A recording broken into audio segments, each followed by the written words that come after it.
there has been like a lot of crazy things coming out from this TwitchCon. I have not heard of a TwitchCon wherever there has been more situations going on the illegal matters than this one. This has been a wild situation. I want to talk about that. I was on vacation when this happened, so I didn't have a chance to talk about it that much, but we have a video from Mujin going through all of it.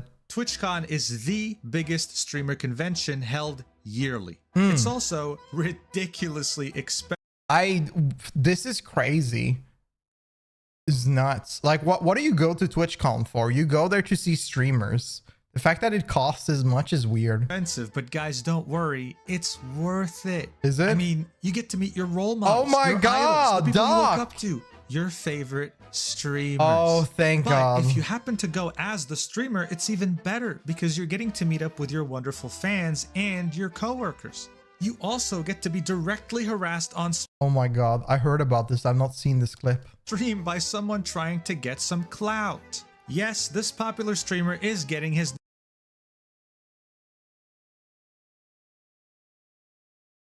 Oh shit, I never saw this before. What the fuck? kissed. Bro, so this is a kick streamer going at Nick doing what the? Someone trying to get some clout. Yes, this popular streamer is getting his nipple kissed without his consent. Bro, this reminds me, the only clip I've seen was this girl, this like small girl streamer meeting up with another streamer. And whenever he met up with her, he went up on her chest and motorboated her. And then whenever she turned the camera, he was saying like, they don't know what they had to happen.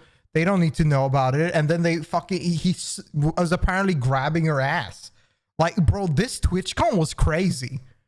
People were sexually assaulting each other left and right. That's right. TwitchCon, everybody. Make sure to come next year. Yeah, there was a lot of harassment this year. It was a disaster, guys. It was... The thing is that a lot of kick streamers are also trying to get more attention. They're trying to get more clicks and attention by being obnoxious and weird. So many streamers got harassed. People ran after them, trying to make their own content. It was really pathetic.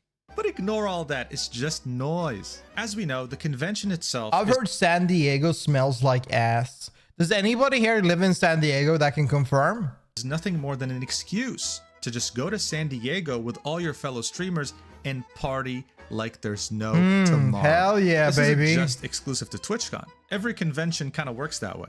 As a streamer, the real way to grow your network, meet new friends, and create new business opportunities doesn't happen in the convention itself. It happens behind closed doors in the parties or hotel rooms, but we're not here to talk.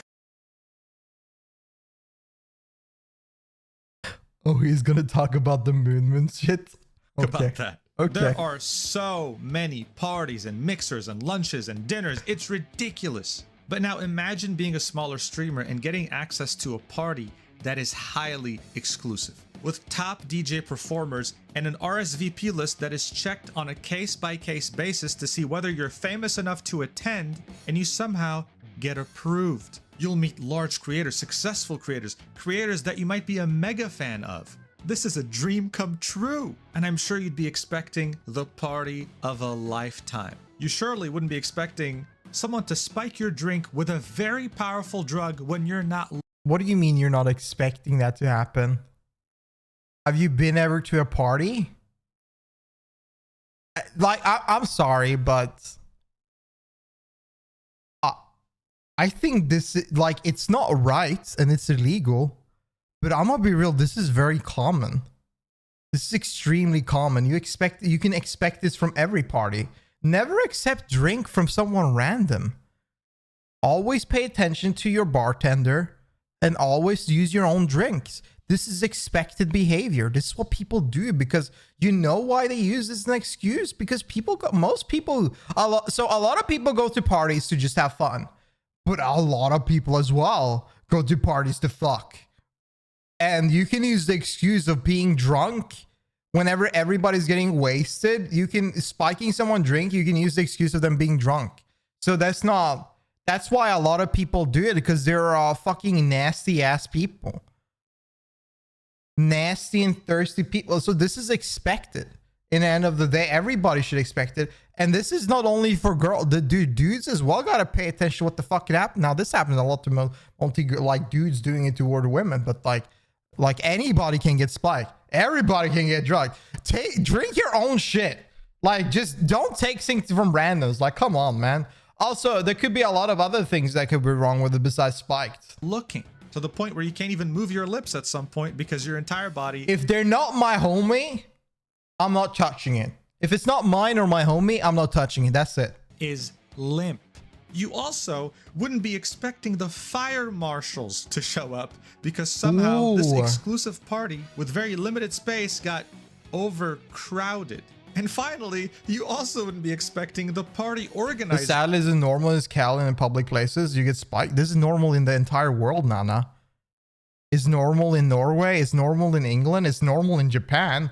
It's normal everywhere. Everywhere. It's normal in Spain. It's normal in Turkey. Bro, everywhere I party, I've seen this happen. Everywhere in the world, this is normal. In Africa, in Europe, in Asia, this happens everywhere. This is not something uncommon. This is completely normal. This creeps everywhere. To find your post on Twitter complaining about this and double down while being extremely defensive and making a complete clown out of himself. Yeah, these things actually happened. It's a catastrophe. So let's talk about it. So as I mentioned, when it comes to conventions, it's really just all about the parties happening around it. But when you go to a convention as a VTuber, it's not really as straightforward as a normal streamer going there. I feel like it's kind of weird to go there as a V. I don't know why, but I have like a weird idea in my brain of being a VTuber and going there. Like, I don't know. I feel like it's like why not show up on the iPad? You know what I mean? Like, I should just show up on the iPad. Why should I show there with my face? I can just come. I can sit at home, show up on my iPad and chill, man. Main reasons why they are VTubers in the first place is for anonymity. Family. They want to keep their real identity secret. So they'll either go there virtually, meeting up their fans through a screen, or they'll go physically, but make sure to wear a mask or a cap or sunglasses or something to stay incognito, and only take off these things with people they trust, with friends who understand their situation. This is why they can't just go to any party at Twitchcon, right? Because not all of them understand their precarious situation of having to stay anonymous. People could be streaming there, taking pictures, whatever. They have to go to a party that understands privacy. That's where this highly exclusive party came in, called the Afterparty Blerp X Melt. It was hosted on Thursday, September 19th from 9 p.m. to 1 a.m. It was a private event. You would have to register on this website and hope that they approve you because they would look at everyone from a case-by-case basis. And yes, the amount of followers you had and the amount of viewers you would get played a big role in whether you would get accepted or not. That's so cringe. I mean, I get why, but it's just so cringe. I'm sorry. I always thought that the fixation on followers and stuff like that is so stupid. Like, I always think about that so much. Like, someone can have like 2 million subs on YouTube and get like 1,000 views per every video. And it's just, I don't know, like just the fixation about this cloud makes it so dumb. But I think this is a business perspective. I think they're trying to get people to work with. That's all. There were exceptions, of course, just like any party, but you definitely had to be a Twitch partner minimum. Because let's see the description. It says, the TwitchCon Partner Afterparty, come hang with some of the top creators and brands in the industry. Enjoy music with Twitch's top DJ creators in the main lobby or relax on the rooftop terrace to network and meet other creators and brands. And then they add, we have zero tolerance for physical, verbal, or sexual harassment. This includes non-consensual touching, violence, discriminatory language, or any behaviors that have a negative impact on the experience or the physical safety of other guests. If a problem or concern arises, guests are encouraged to locate a staff member for assistance. While on the dance floor, we encourage guests to keep conversations to a minimum and phones in their pockets. Just keep this paragraph in mind because it'll be even funnier later, okay?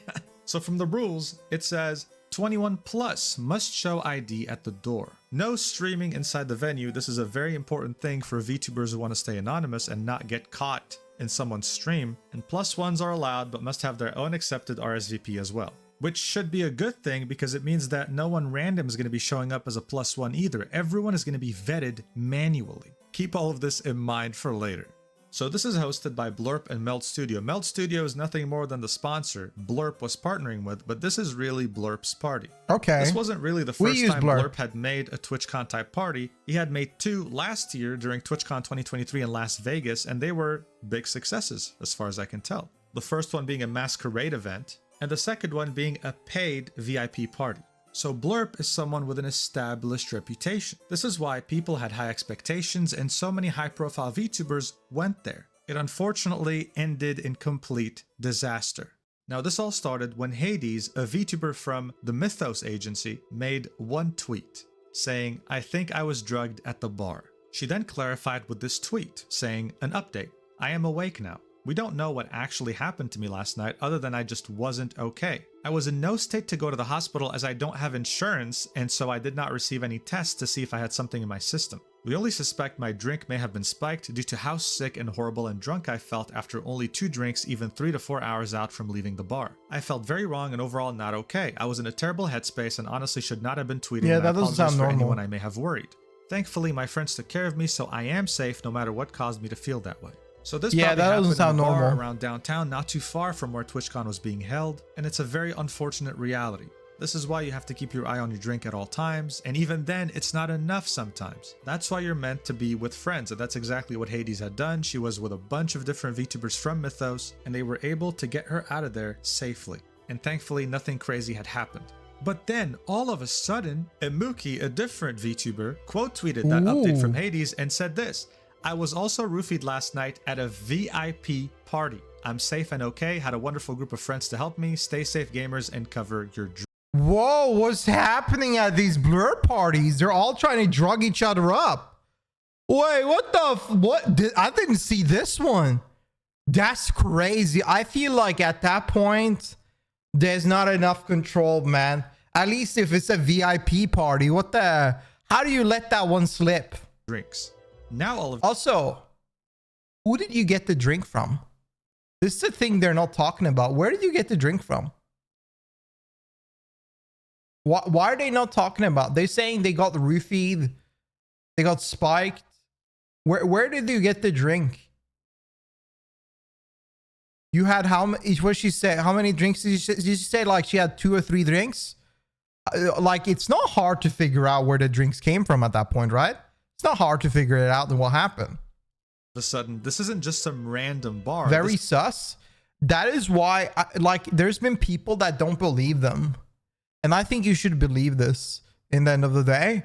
But I think it's very weird that if you got 2 to 3 drinks in a VIP party or just generally at a party where there's only partners and streamers, it's not going to be like 5,000 people. It's not going to be a big party. It's not going to be massive with like hundreds. And even if it was 2 to 3 drinks, you should manage to point your finger at where what happened. And that the fact that nothing is being talked about, that is wild. This is a VIP party. So as many people were wondering what the hell had happened exactly, Imuki adds this: I've been roofied before, so I knew the signs. I couldn't move my entire body for a good 40 minutes. Yeah. Thankfully for the friends I have, but genuinely fuck Blerp for having drink covers and not giving them out. I'll talk about it when I get home more, but I'm just shaken up and pissed my friends had to carry my limp body back to the Airbnb when we just wanted to have a nice party. Do better, Blerp. So first off, really unfortunate that you got roofied before and know exactly how it feels. And second off, she was directly saying that this was Blerp's fault for not handing out drink covers when they were already present at the party. That doesn't make sense. Not only is this a massive accusation, but we also confirmed she was talking about the highly exclusive after party hosted by Blerp. Things were getting serious now. A couple days later, after Imuki went back home and had time to process, she finally posts her statement. Here's what it had to say. My statement about being roofied at the 2024 Friday TwitchCon Blerp VIP party, trigger warning. To start with, this was mostly a VTuber party full of larger creators who were not wearing their usual facial disguises and coverings, meaning we all thought it was a safe space to vibe and meet other creators. And it was, for a little. About 2 hours into it, the party started getting a bit more crowded, and I remembered thinking I didn't see this many people on the guest list we all registered for. In other words, the security to a VIP party was shit. Oh, they just let random people in. Oh, okay. Well, there you go. What the fuck? So probably wasn't even a streamer that came. It was just some random dude that wanted to go join a party. Friends noticed their water tasted funny and only took a few sips but started feeling off, which I knew was most likely a low-grade roofie. While waiting for their Uber with them, I notified the security guard, who yelled at us for taking up the walkway, shaking my head, that she was most likely roofied.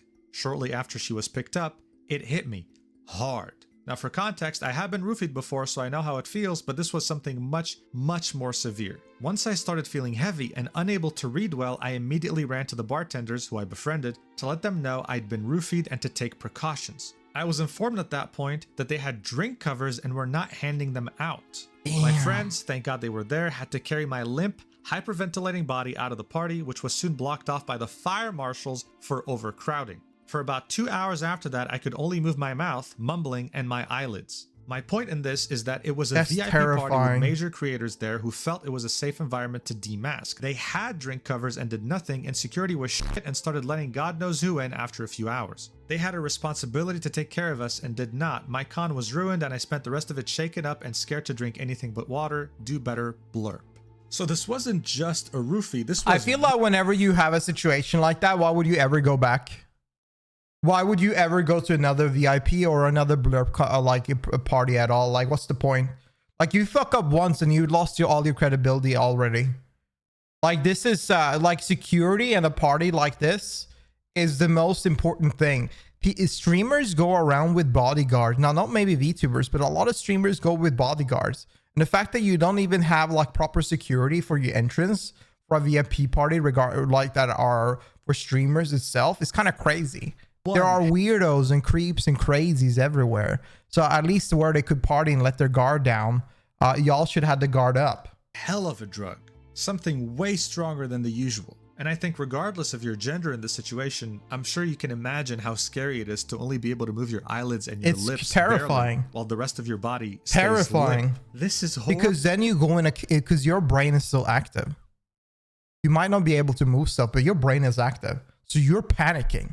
This is awful. Horrible. A complete horror story. But we were only left with more questions. How does a VIP party go so out of control so quickly? What were the fire marshals here for? Well, Blerp felt the need to reply to this post because it went viral. Here's what he had to say. Hey, Emuli.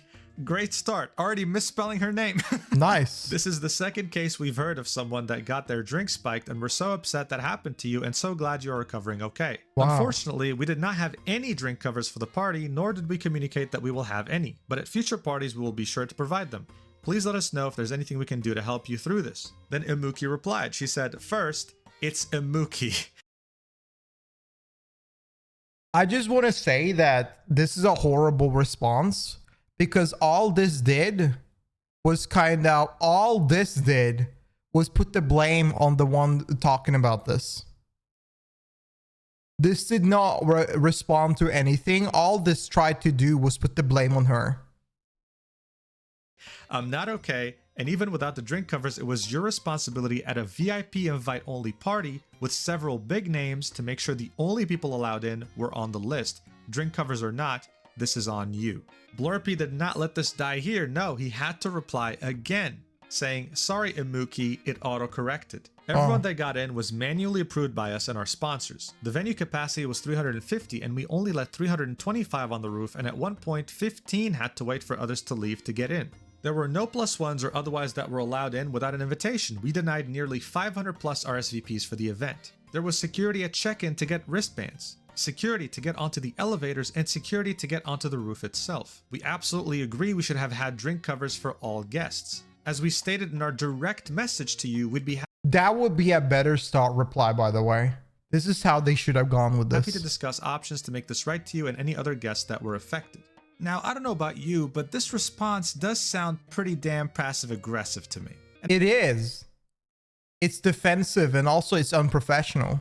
But in the end of the day, if this is true, they're right.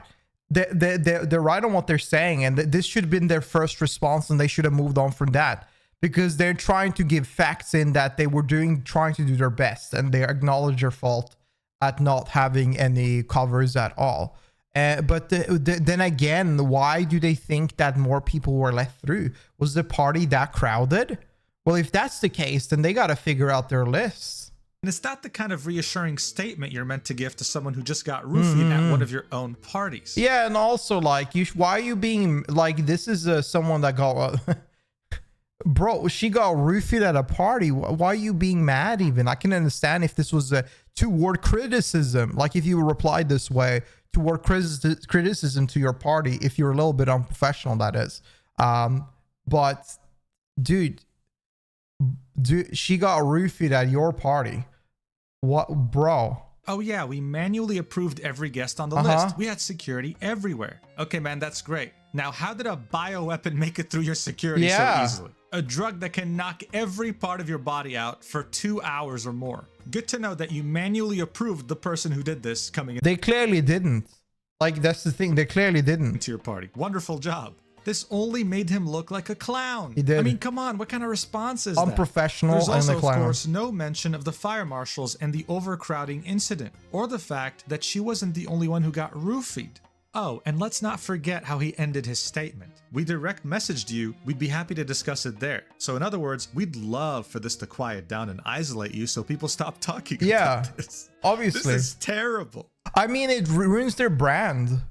And Blerp is a competitor toward another like sound clip software for, or it's not a software, but add-on on Twitch. And if they're hosting these events to basically market and also generally create new partners, and they have this rep now, it's going to haunt them forever. So they want to quiet it down as much as possible. I mean, at this point, you're probably wondering, who the hell is Blerpy anyway? I've used Blerp for 2 years, not 2 years. Like even when I was just chilling out with friends, I've used Blerp because it's fun. It's an alright website, but I don't know, like it's die hard to use it. Nah, but it's alright. Anyway, and he's just some dude who made this app called Blerp for streamers. It allows you to play sounds during a stream to interact with the streamer and use custom AI text-to-speech voices. Blerpy is pretending like everything is going just fine, posting this on September 27th, asking, hey, who wants a follow? And the tweet before that being... By the way, I hate these. I've started to block people that do this. I hate this tweet. I don't know why. I think I've become like engagement hater. I don't know why. I hate these tweets. I always block people that post this. This on September 27th, asking, hey, who wants a follow? And the tweet before that being, great party, great Twitchcon, thank you all for coming. This post in particular has many replies, angry and disappointed over what had happened in the party. And what's interesting is that you find Blerpy contradicting himself. For example, someone replied with, cultivating a community sounds wonderful. Will those communities be protected from getting roofied at rooftop parties, or maybe actually see the drink covers that were provided and never handed out? And Blerpy replies with this, saying, we've heard of only one case of streamer that may have had their drink spiked. But why the previous comment, you said 2 streamers. Have you personally heard of any others? This is interesting because she had posted this 2 days before he had posted that reply, calling out Blerp, saying she got roofied. So it's either Blerpy doesn't really know how to count, or there are more and more people coming out with roofie stories than he can keep track of.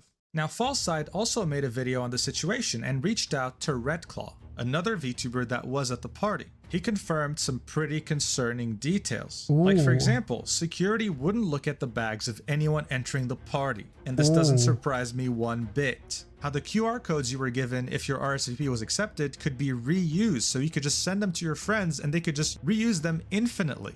How the fire marshal actually...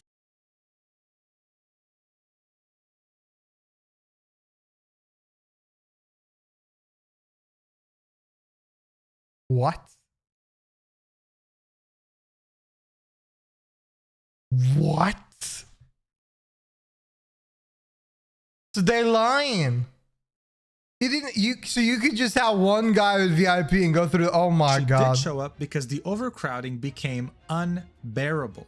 And finally, how in last year's Las Vegas TwitchCon, there was a concerning group of people that would prowl around women and harass them. And now he had seen the same group at Blerp's party this year as well.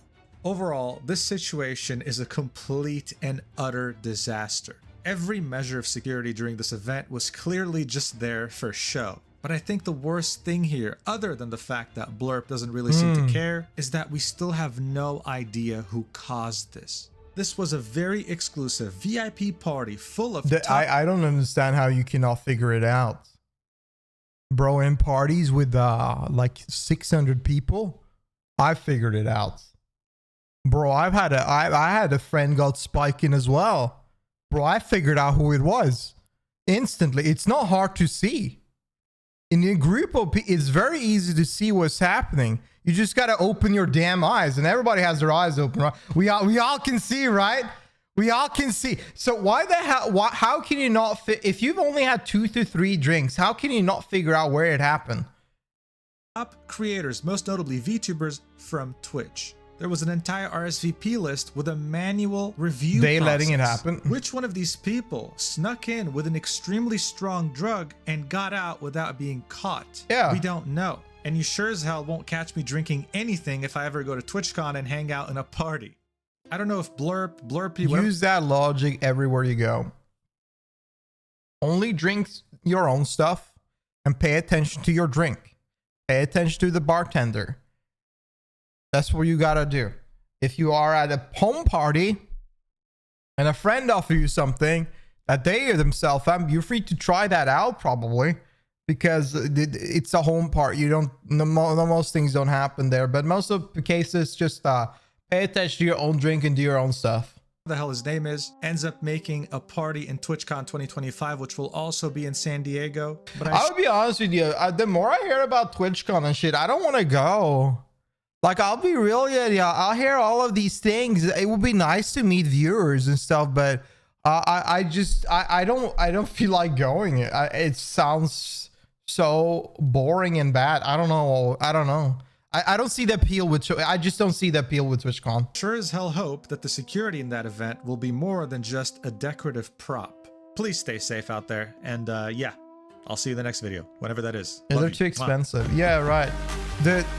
Damn, sucks you got roofied. Anyway, we had a lot of security. Hope that helps. Yeah, I mean, it is expensive. I don't see a reason to go in at all. I just don't. I think, would you really pay $300 tickets, flight tickets, hotel, just because you want to see someone for a little bit? Maybe, I guess, but I don't know. It doesn't sound so appealing to me. But yeah, this W video from Mujin, I think it's sad. I do think it's sad because VTubers, in the end of the day, don't do a lot of in real life content, right? They don't do a lot of with each other. So whenever they have these events, they want to just let go and have fun and meet friends and meet new friends. And it's a shame to see that this is the reality, that we had a lot of weird situation. Unfortunately, didn't talk about all of the cases. Like, I was expecting even to dig into all, because there was so much more happening on Twitch. There was the TwitchCon, this TwitchCon. There's a lot of things happening. I will hope he went more in depth onto that. But regardless, W video Mujin. If you enjoyed this video, make sure to click the like button. Sub to the channel if you want to watch more. And if you want to come by my Twitch channel and hang out live, then you're free to come by my Twitch channel, twitch.tv/attilleegames. Appreciate y'all watching. I'll see you in the next video. Bye.